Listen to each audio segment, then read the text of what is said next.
Good morning, friends. Myself, Dr. Ellen Ghatge, Head Department of Business Economics. Today, we are going to discuss the concept of demand and demand function. Earlier, we have completed unit number 1, in which we have discussed some topic like definition, nature, and scope of business economics, importance of business economics and business decisions, difference between micro and macroeconomics. In the next lecture, P.D. Patil will complete this unit, and later on we have considered goals of business firm, economic and non-economic. Now the second unit is related to consumers' behavior, and within the consumers' behavior we want to consider this first subunit, that is concept of demand and demand function. While considering the general information regarding business economics, it means meaning, nature, scope of business economics, how business decisions should be taken by businessman. Through the business economics he studied theoretically as well as practically.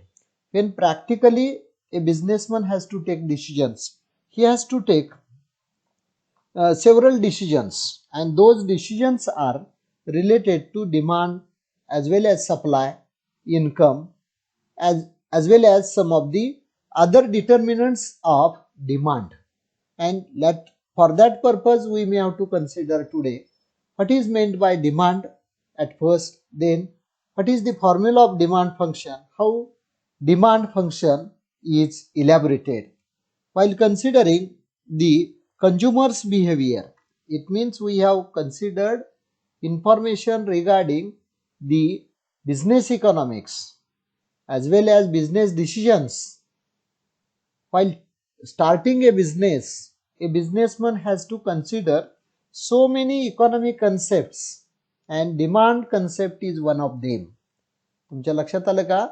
आपला जो दुसरा topic आहे, या दुसऱ्या topic मध्ये पहिलं sub unit जे आहे ते सब युनिट हे आपण मागणीची संकल्पना आणि मागणीचं कार्यात्मक फंक्शन कसं चालतं किंवा मागणीचं विश्लेषण जे आहे ते मागणीचं विश्लेषण समीकरणाच्या साहाय्याने, फॉर्म्युल्याच्या साहाय्याने, कार्यप्रणाली म्हणजे मागणीची कार्यप्रणाली कशी चालते ती आपण विचारात घेणार आहोत. कार्यात्मक संबंध काय असतो मागणी फलनाच्या संदर्भामध्ये. आता हा विचारात घेत असताना आपल्याला मी आता सांगितल्याप्रमाणे बिझनेस इकॉनॉमिक्स पेपरच्या पहिल्या सेमिस्टरच्या पहिल्या टॉपिक मध्ये आपण बिझनेस इकॉनॉमिक्स म्हणजे काय, बिझनेस इकॉनॉमीचं स्वरूप काय, बिझनेस इकॉनॉमीचा स्कोप काय तो विचारात घेतलेला आहे. त्याचबरोबर बिझनेस इकॉनॉमिक्स मध्ये बिझनेस डिसिजन्स कसे घेतले जातात, बिझनेस इकॉनॉमिक्स आणि बिझनेस डिसिजन यांच्यामधला संबंध काय आहे. त्याच्यानंतर आपण बिझनेस मनला आपला बिझनेस सुरू करत असताना डिसिजन्स आणि फॉरवर्ड प्लॅनिंग म्हणजे फ्युचर प्लॅनिंग जे आहे ते प्लॅनिंग करावं लागतं. आता हे सगळं फ्युचर प्लॅनिंग बिझनेसचं करत असताना बिझनेसमनला काही कन्सेप्ट अर्थशास्त्रातल्या ज्या आहेत त्या कन्सेप्ट विचारात घ्याव्या लागतात.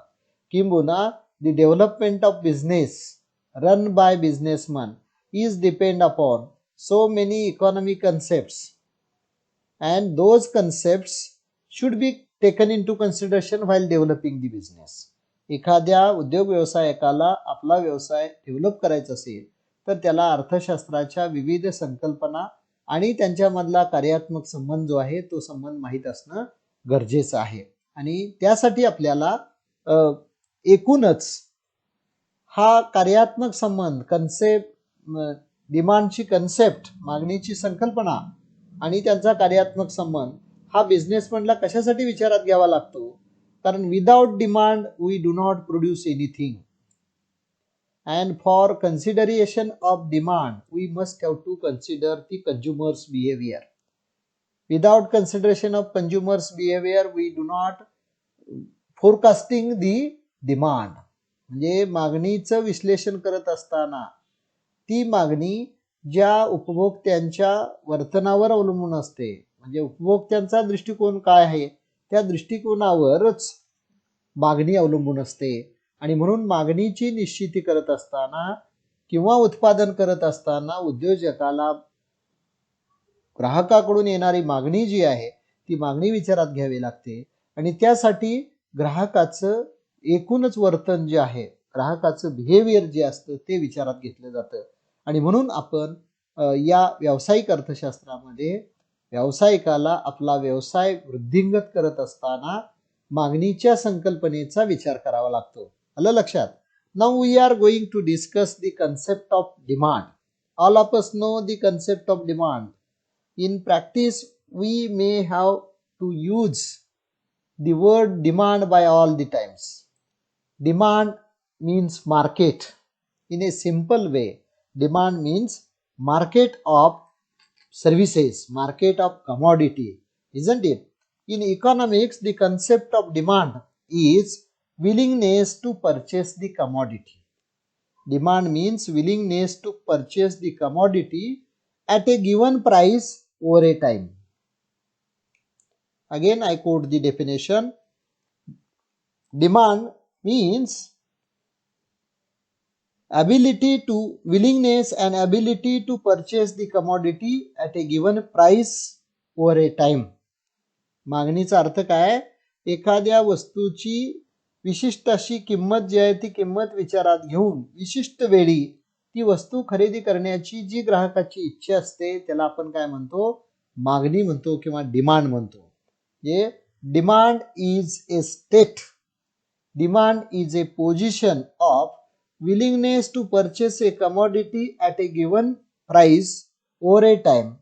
एका विशिष्ट कालखंडामध्ये विशिष्ट किमतीला वस्तू खरेदी करण्याची ग्राहकाची जी इच्छा असते त्याला आपण काय म्हणतो? मागणी म्हणतो. In practice we are demanding so many commodities. Just consider you are a student. What are students' demand at the time of college period?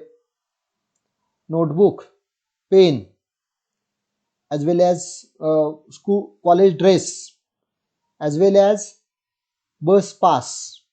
These are the demands. Without fulfilling these demands, you cannot appear to the colleges, isn't it? And that's why, while considering the concept of demand, we may have to taken into consideration three most important indicators, three most important aspects of demand. First, willingness. If we use the word demand, we must have to purchase the commodity. While you purchase the commodity, you must have willingness towards that commodity. म्हणजे एखाद्या वस्तूची खरेदी करत असताना ती वस्तू खरेदी करण्याची इच्छा दाखवणे याला विलिंगनेस म्हणतो. आपलं काय? खरेदी करण्याची इच्छा असली पाहिजे, नाहीतर वस्तू घेत नाही. बरोबर आहे आपल्याला? आणि त्यामुळं इच्छा असणं हा महत्वाचा भाग आहे. सेकंड इंडिकेटर और aspect is purchasing power. We have willingness but we don't have purchasing power. We want to purchase two-wheeler but we don't have rupees to purchase the two-wheeler. Can we purchase? Can we fulfill the demand? No. And third one aspect, psychological tendency. We have willingness, we have purchasing power, but we don't have psychological tendency. It means we are not ready to purchase the commodity. And such a type of willingness to purchase the commodity, as well as purchasing power, as well as mental or psychological willingness, psychological tendency of a consumer denotes the concept of demand. कोणत्याही वस्तूला मागणी निर्माण होण्यासाठी त्या वस्तू खरेदी करण्याची इच्छा असली पाहिजे ग्राहकामध्ये. त्याच्याबरोबरच ती खरेदी करण्यासाठी पुरेसं आर्थिक पाठबळ त्याच्याकडे असलं पाहिजे. आणि त्याचबरोबर काय? त्याची मानसिकता असली पाहिजे. वस्तू खरेदी करण्याची मानसिकता असली पाहिजे, ज्याला आपण काय म्हणतो? निर्णय प्रक्रिया. बरोबर आहे? डिसिजन त्याला घेता आला पाहिजे. म्हणजे मी आता उदाहरण तुम्हाला सांगितलं की आपण विद्यार्थी आहात. ज्यावेळी आपण कॉलेजमध्ये येतो त्यावेळी कॉलेजच्या पहिल्या दिवशी आपण अगोदर विचार केलेला असतो. पहा, कॉलेजला जायचं आहे म्हणजे आपल्याकडे वही पाहिजे, पेन पाहिजे, आपले कपडे चांगले पाहिजेत, आणि आपल्याला ज्या वाहनानं जायचं आहे, मग टू व्हीलर असेल, सायकल असेल किंवा बस असेल तर बस पास पाहिजे. म्हणजे या गरजा आहेत आपल्या. या गरजा पूर्ण केल्या, आस्पेक्ट पूर्ण केले की मग आपण कॉलेजचं कामकाज कॉलेजला अत्यंत चांगल्या पद्धतीनं अटेंड करू शकतो. आणि मग अशा पद्धतीनं जसं विद्यार्थ्याच्या गरजा असतात तशा पद्धतीनं मागणी हा घटक जो आहे तो वस्तू खरेदी करण्याची इच्छा महत्वाची आहे. इच्छा असल्याशिवाय आपण जे आपल्याला वही खरेदी करावीशी वाटते याचं कारण वहीमध्ये उपयोगिता आहे हे आपल्याला जाणवतं. Next content will consider on it. नंतर काय, परचेसिंग पॉवर, वस्तू खरेदी करण्याची इच्छा आहे पण पैसे नाहीत. टू व्हीलर घ्यायची आहे पण पैसेच नाहीत आपल्याला. किंवा काय, टू व्हीलरची किंमत आहे 50,000 आणि आपल्याकडे आहेत 5,000. आपल्याला कोण देईल का टू व्हीलर? 50,000ची टू व्हीलर 5,000 मध्ये कोणी देऊ शकत नाही. म्हणजे परचेसिंग पॉवर ही पाहिजे आपल्याला. विलिंगनेस आहे, परचेसिंग पॉवर आहे, पण सायकोलॉजिकल टेंडन्सी म्हणजे मानसिक दृष्ट्या आपण काय म्हणतो, मानसिक दृष्ट्या आपण वस्तू खरेदी करू इच्छितो. उदाहरणार्थ कंजूस व्यक्ती आहेत, पैसे खूप आहेत पण खर्चच करायचे नाही. वस्तू खरेदी करावीशी वाटते, पैसेही आहेत, पण खरेदी करत असताना डिसिजन घेता येते. आपल्याला वाटतं कशाला आज नाही उद्या खरेदी करू. म्हणजे डिसिजन जो आहे तो सायकोलॉजिकली सपोर्ट जो लागतो तो सपोर्ट त्या टेंडन्सीवर अवलंबून असतो. And these 3 aspects denotes the concept of demand. And without demand we do not purchase the commodity, and that's why demand is most important in business economics. A student of business economics has to consider thoroughly the concept of demand. After all, effects of demand, when we go through the details in a demand, that demand is most important for production process, that production is most important for employment generation, and employment generation is most important for income level. Income level is most important for development of a business and development of a economy. म्हणजे अर्थव्यवस्थेच्या एकूणच विकासामध्ये मागणी या घटकाला अत्यंत महत्त्वाचं स्थान असतं. म्हणजे उद्योग व्यवसायामध्ये, व्यावसायिक अर्थशास्त्रामध्ये व्यवसायाचा विकास जर आपल्याला घडवून आणायचा असेल तर मागणी हा घटक दुर्लक्षून चालत नाही. आणि ही मागणी विचारात घेत असताना आपण कंझ्युमरचं बिहेवियर जे आहे, ज्याला ग्राहकाचं मानसशास्त्र आपण म्हणतो, ग्राहकाचं मानसशास्त्र विचारात घ्यावा लागतो. In this way we may have to consider the concept of demand in a business economics. Each and every student of business economics must know the concept of demand. After consideration of concept of demand, he may have to go through the actual transactions in practice, and that's why this concept is most important in business economics. Now we are going to discuss the next one content, that is types of demand. How we can elaborate the concept of demand. The concept of demand is explained by 4 ways. First, individual demand. Individual demand means individual person's demand, individual businessman's demand. Individual demand is differ from person to person. And individual demand, when we make the summation of individual demand, it denotes the market demand. Individual demand is most important for market demand. जे मागणीचं विश्लेषण करत असताना त्याचे जे प्रकार आहेत ते प्रकार आपण विचारात घ्यायचे आहेत. त्यामध्ये पहिला प्रकार जो आहे तो म्हणजे वैयक्तिक मागणी, एका व्यक्तीची मागणी. बरोबर आहे. म्हणजे आपण म्हणतो ना, एका विशिष्ट कंपनीचाच मोबाईल मी वापरतो, नोकिया असेल, सॅमसंग असेल, ॲपल असेल, असं इंडिव्हिज्युअल प्रत्येकाची डिमांड वेगळी असते. किंवा प्रत्येकजण काय म्हणतो, मी मोबाईल घेणार 2,000 रुपयाचा, मी 10,000चा, मी 25,000चा. Individual aspect is differ. Demand for a commodity is depend upon individual aspect. म्हणजे प्रत्येकाची वैयक्तिक काय आहे मागणी त्याच्यावर एकूण मागणी ठरत असते. त्यामुळे वैयक्तिक मागणी हा मागणीचा पहिला महत्त्वाचा प्रकार. दुसरा मार्केट डिमांड. मार्केट डिमांड म्हणजे बाजार मागणी. जे बाजार आपण बघतो, market is a bunch of consumers. Market is a summation of individuals. Market is a aggregate demand, and this market demand is the summation of all individuals or buyers demand. जे बाजार मागणी ही प्रामुख्याने बाजारामध्ये जाणाऱ्या सर्व ग्राहकांची मागणी असते. Market demand is greater than individual demand. वैयक्तिक मागणीपेक्षा बाजारातली मागणी ही जास्त असते. हे वैशिष्ट्य बाजार मागणीचा आपल्याला विचार करतात. Yeah, this is also one of the most important term. Next one, firm's demand. Firms means a particular firms, a businessman. There are so many firms. For example, in Satara, in a Shendre village, we may find Shendre Cooperative Sugar Factory, isn't it? Ajinkya Cooperative Sugar Factory. And all the sugar factories in Maharashtra state are called sugar industry in Maharashtra. Firm's demand means one firm's, one businessman, a particular demand. One firm's demand means single unit's demand. Ajinkya Dara Cooperative Sugar Factory is single unit and all sugar factories covers sugar industry in Maharashtra. Do you understood? जे firm म्हणजे उद्योग संस्था, एका विशिष्ट वस्तूचं उत्पादन करणारी विशिष्ट अशी संस्था जी असते तिची मागणी वेगळी असते पहा, बरोबर आहे. आणि त्याच्यानंतर असते ती इंडस्ट्रीज डिमांड.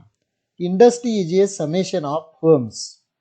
इंडस्ट्रीची डिमांड आपण ज्यावेळी विचारात घेतो त्यावेळी group of firms denotes the industry. Industry म्हणजे काय? Group of firms. MIDC आहे पहा साताऱ्यामध्ये. काय?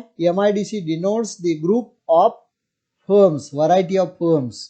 आणि तिथं इंडस्ट्री हे फर्म्सचं समेशन असतं किंवा अनेक उद्योग संस्था मिळून इंडस्ट्री बनत असते. त्या इंडस्ट्रीची डिमांड याच्यापेक्षा वेगळी असते. And when we use the term demand in practice in a business, we may have to consider all these four concepts. And these four concepts are most important in business development. Any businessman, while developing a business, he must have to know the nature of individual demand, the nature of market demand, trends in market demand, trends in firms demand, and trends in industries demand. In a business economics, we must have to consider all those things, all these types of demand. म्हणजे मागणीचे हे जे चार प्रकार आहेत, वैयक्तिक मागणी, बाजार मागणी, उद्योग संस्थेची मागणी आणि उद्योगाची मागणी, हे चारही घटक अर्थव्यवस्थेमध्ये मागणी निर्माण करण्यासाठी महत्त्वाचे मानले जातात. When we consider the term demand as a whole, we must have to know these four types of demand. Do you understood?